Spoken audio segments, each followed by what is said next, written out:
The second pick in the 2018 NFL Draft, the New York Giants select Saquon Barkley, running back, Penn State. You can see how hyped Giants fans were. Saquon Barkley was an extremely predictable Rookie of the Year candidate before Week 1. He was the number 2 overall pick. There are crappy defenses in his division, but with the emergence of Calvin Ridley and Baker Mayfield, his trophy might not be as easy to get to as we thought. I'm Blue Skittles, and this is why Saquon Barkley will take home Rookie of the Year in 2018.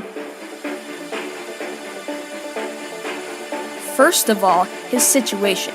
He is on a team with virtually no talent, except for Odell Beckham Jr. Eli Manning would rather give it to Saquon than risk throwing out to receivers.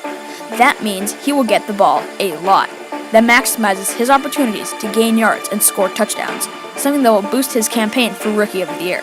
So far, through Week 11, in my opinion, he's made the most of his opportunities. 158 carries for 728 rushing yards and 7 touchdowns, which are both first among rookies, 8th for rushing yards for all of the NFL, and he ranks 5th in touchdowns in all of the NFL. For receiving among rookies, he ranks 1st for yards, even including receivers, with 540, just barely edging out Calvin Ridley of the Falcons with 532.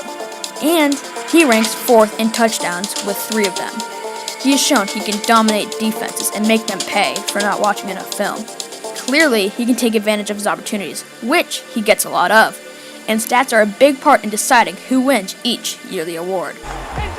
The second point that I'm going to make is that he's lived up to the expectations. Being the number 2 overall pick means that your expectations will be sky high, especially for a running back like Barkley, and even bigger if you're from a big college, like where Barkley went, Penn State.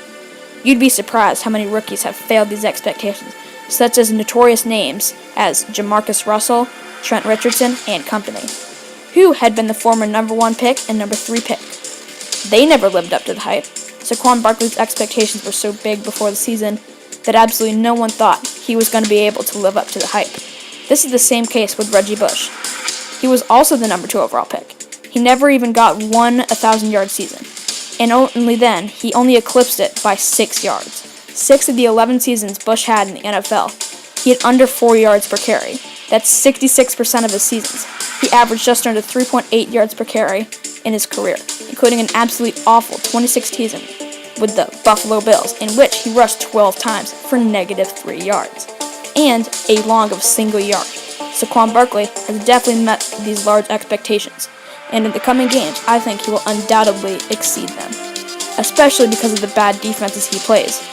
3 of the 6 teams left in the Giants' schedule have subpar defenses, and even then, only one team has an elite defense, the Bears. Basically, Week 14 will be the only difficult game for Saquon Barkley left on his schedule. The third and final point that I'm going to make is that he is putting up great numbers, even with his supporting cast. The Giants' offensive line is ranked 31st in the league. They have allowed a whopping 36 sacks and 65 quarterback hits. If Saquon Barkley had the offensive line of Todd Gurley or Kareem Hunt, he could be even more insane than he already is. But no, his offensive line is absolute garbage. Nate Solder, Will Hernandez, Spencer Pulley, John Greco, and Chad Wheeler doesn't really sound too impressive to me. But for Saquon Barkley, he has to stick with it. Yet he is still tearing up defenses behind his subpar offensive line, if you could even call it an offensive line. Imagine what he could do with an elite offensive line, such as the 2016 Dallas Cowboys. Ezekiel Elliott ran for 1,631 yards and 15 touchdowns behind it.